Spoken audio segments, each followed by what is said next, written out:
After being cursed to die by the three men I once loved, I was reborn, this time with their secrets in my fists and my freedom in my veins. What happened next shocked the entire kingdom, and it will shock you too. Before you dive in, make sure to subscribe to this channel for more heart-stopping dramatic mystery stories. I died 3 times, once for each man I once called husband, and every death felt like a cruel echo stitched into my bones, a curse so deep the world itself seemed to mourn when I finally collapsed into darkness. But fate, perhaps out of pity or vengeance, dragged me back into the living world with all the memories of betrayal burning like iron under my skin.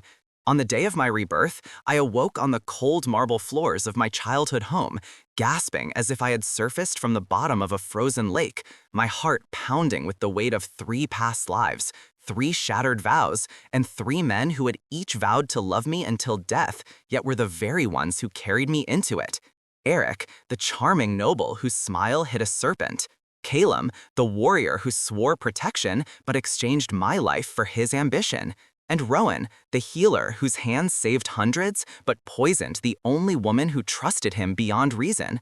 I sat there trembling, staring at my reflection in the polished pillar, the same young face I once had before the tragedies began, and I whispered into the quiet morning air, "This time, I choose myself." The rebirth didn't come with divine guidance or glowing symbols. It came with a crushing understanding of the misery I had once accepted and the burning determination to unravel the truth behind why all 3 had spoken the same chilling words before I died each time. "Forgive me, but this is the only way." Those words haunted my nights, but now I carried them like weapons as I stepped into the world I had escaped through death, yet returned to through fate. I didn't plan to confront them immediately. Instead, I chose silence, preparing myself like a soldier sharpening a blade.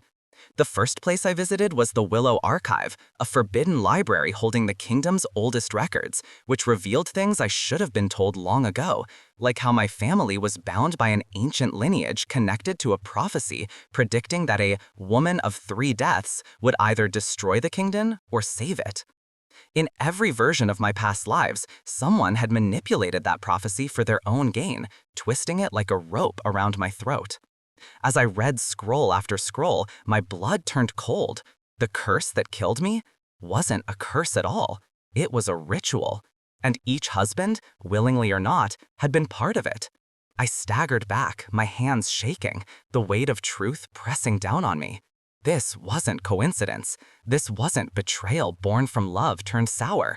This was deliberate, orchestrated, calculated. Someone wanted me dead 3 times, but not permanently. Why bring me so close to the edge only to revive me through rebirth? Why stain the hands of the men who once claimed they loved me? And why did each of them cry as I died? I had no answers, only more questions. And so I began my journey, one that would drag me back into their lives whether I wanted it or not. When I first saw Eric again, he froze as if seeing a ghost, which, in a way, he was. He stared at me with wide, stunned eyes, and his lips parted like he was speaking to a memory he thought he'd buried. "Leora?" he whispered, voice trembling. I turned away without a word, watching disbelief flood his face like a storm. He reached for my arm, trembling, but I pulled away, a small, icy satisfaction curling through my heart. "No," I said softly, "you lost the right." His knees almost buckled, and for a moment I saw something that didn't match my memories. Regret so deep it twisted him like agony. But I didn't stay long enough to consider it. I left him drowning in his guilt. Calum was next, the warrior whose hands once trembled while holding my dying body. When he saw me alive, he didn't speak. He dropped his sword. His entire body shook as he approached me slowly, almost fearfully, like a man approaching a deity he had offended. "You're alive," he breathed, voice breaking. "I prayed for this, for years." I felt my heart clench, confused at the sincerity in his tone, but I steeled myself. "Your prayers came too late." I walked past him as he called my name desperately, but I refused to look back. Rowan, however, reacted differently. The healer who poisoned me simply stared at me in stunned silence, then dropped to his knees, his eyes filling with tears so raw it almost unsettled me.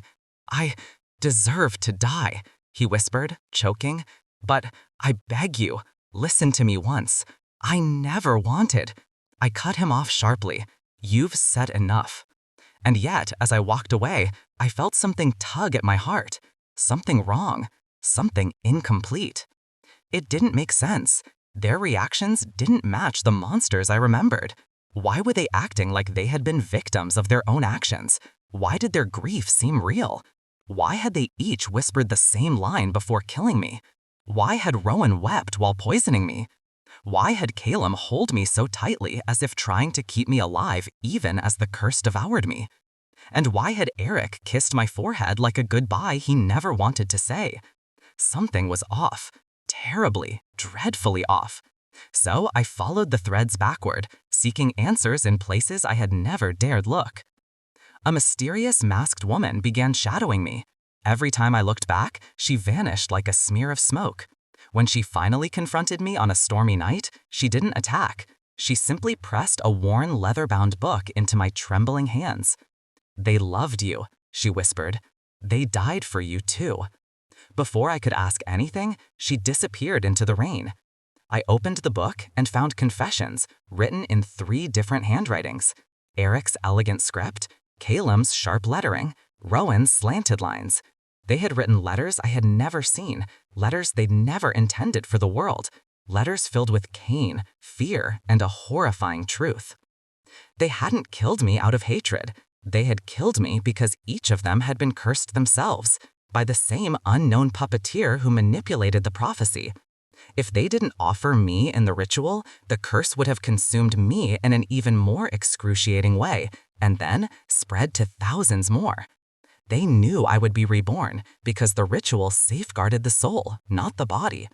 They spared me the worst fate possible, at the cost of their own sanity, their own hearts, their own souls. They weren't villains. They were shields. Shields forced to commit an unforgivable act in order to save the very woman they loved. My breath shattered as I read their words. My tears fell like broken glass. Everything I thought I knew was wrong. My anger collapsed into confusion. My hatred melted into grief. And behind all of it loomed the true enemy, the one who cursed us all. The masked woman returned. This time she revealed her face. She was my mother, the real one, the one I thought had died when I was a child. "I hid you in Rebirth," she said softly, "because they were coming for you even before you met your husbands. The prophecy wasn't meant to doom you. It was meant to protect the kingdom from the one hunting your bloodline. I tried to stop it, but they found your husbands and forced them to be the executioners fate never intended them to be." The world tilted. My heart felt like it was splitting open. My mother told me everything, the dark faction that hunted women of our bloodline, the prophecy that foretold that only through cycles of death could our power be unlocked, and how she had failed to protect me from the curse that forced my husbands to kill me. But now that I was reborn, I finally had the full power the prophecy promised. Everything inside me ignited. I confronted the 3 men one final time, not for vengeance, but for truth. They knelt before me, trembling, broken, whispering that they would accept any punishment I gave, even death. But I saw them differently now. They weren't the executioners of my life. They were the victims of the same cruelty that haunted me. Together, we sought the true enemy, unraveling every twisted deception, battling shadows of the past, and exposing the mastermind, a man who had once been my father's closest ally, but had betrayed the kingdom for dark power. He tried to curse me again, but I no longer feared the darkness. I embraced the strength that Rebirth had carved into my soul and shattered the curse forever. When the kingdom finally found peace, the 3 men stood before me once more, not asking for forgiveness, not asking for love, but begging for one chance to protect me the right way. For once, I didn't feel fear. I felt freedom.